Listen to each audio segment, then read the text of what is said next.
Bugungi kunda qo'rquv va vahimaning bo'lishi insonlarda hayot sifatini pasaytirishiga sabab bo'ladi. Tibbiyot xodimlari bunday kasallik uchun noan'anaviy gimnastika, ya'ni yoga mashqlarini tavsiya etishadi. Shunday ekan, bugun sizlar bilan yoga mashqlarini birgalikda bajaramiz. Yoga mashqlarimizni boshlaymiz. Oyoqlarimizni birlashtirib olamiz. Boshimizni o'ngga, chap tomonga egib, nafas olib, nafas chiqaramiz. Nafas olamiz. Nafas chiqaramiz. Nafas olamiz.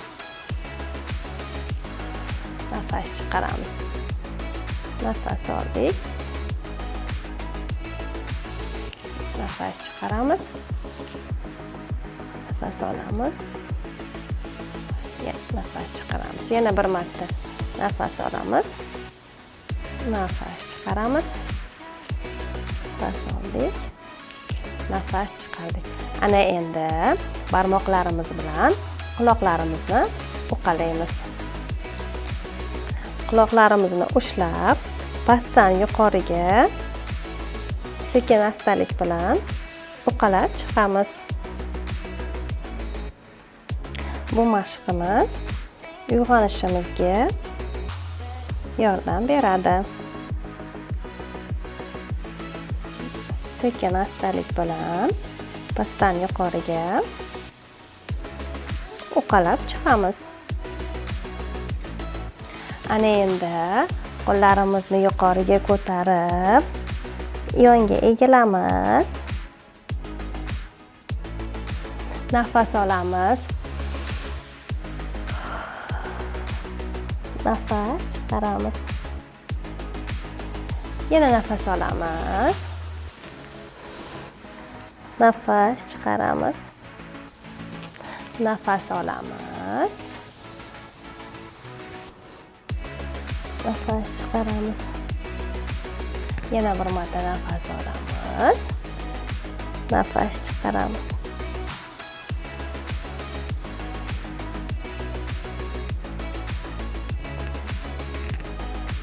Ana endi qo'llarimiz bilan o'zimizni quchoqlab olamiz. Qo'llarimizni orqaga kerib, mashqni davom ettiramiz. Bu mashqimiz orqali tetiklanib olamiz.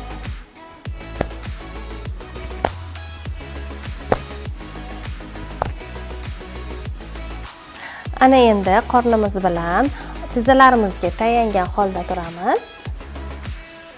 O'ng oyog'imizni orqaga cho'zamiz, chap qo'limizni esa to'g'riga cho'zamiz va qo'limiz bilan oyog'imizni bir-biriga birlashtirib harakatga keltiramiz.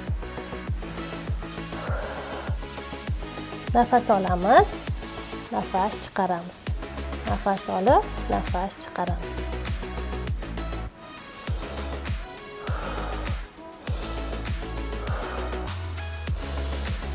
Ana endi oyoq va qo'llarimizni almashtiramiz. O'ng oyog'imiz orqaga cho'zilgan, chap qo'limiz to'g'rida. Yana shu mashqni davom ettiramiz. Nafas olamiz, nafas chiqaramiz.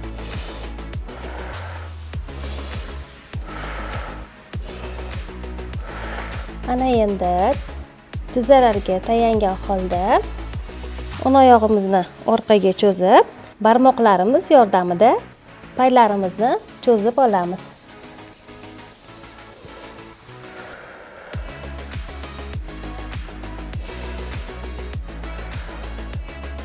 Nafas olib, nafas chiqaramiz.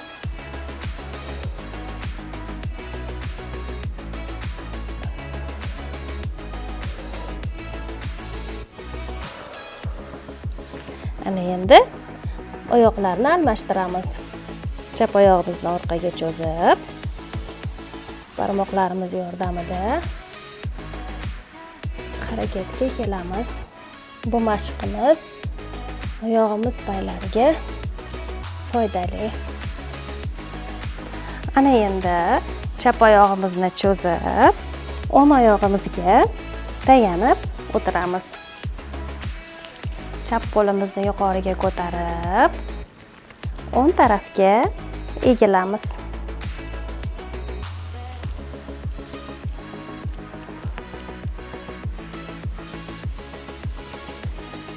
Nafas olib, nafas chiqaramiz.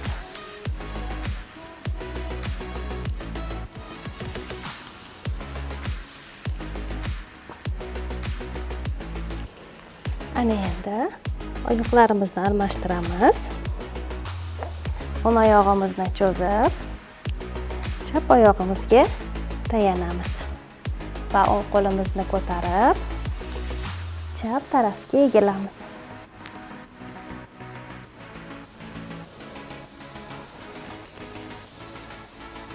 Qo'llarimizni yaxshilab cho'zamiz. Butun tanamiz harakatga keladi. Nafas olamiz. Nafas chiqaramiz. Yana bir marta egilamiz. Nafas chiqaramiz. Qo'l va oyoqlarimizga tayanib, tanamizni cho'zib olamiz. Nafas olamiz. Oldiga tayanamiz, nafas chiqaramiz. Nafas olib, nafas chiqaramiz.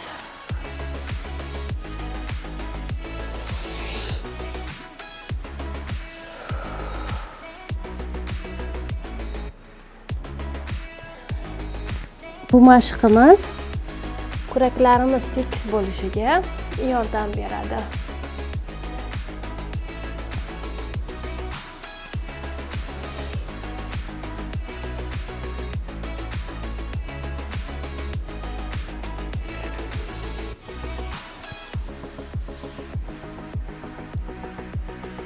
Ana endi oyoqlarimizni cho'zgan holatda o'tiramiz.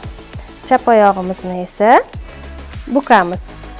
O'zimiz esa tanamizni o'ng tarafga qayramiz.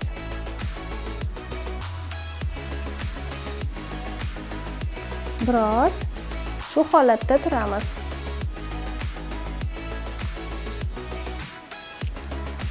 Ana endi esa oyoqlarni almashtiramiz. Chap oyog'imizni bukib, o'ng tarafga qayrilamiz.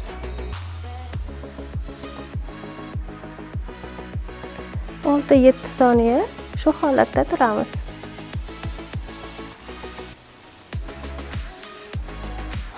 Ana endi qaddimizni tik tutib, oyoqlarni cho'zib, qo'llarni yuqoriga ko'tarib yotamiz va oyoqlarimizni 90 gradusga ko'taramiz. Va shu holatda 10 soniya ushlab turamiz.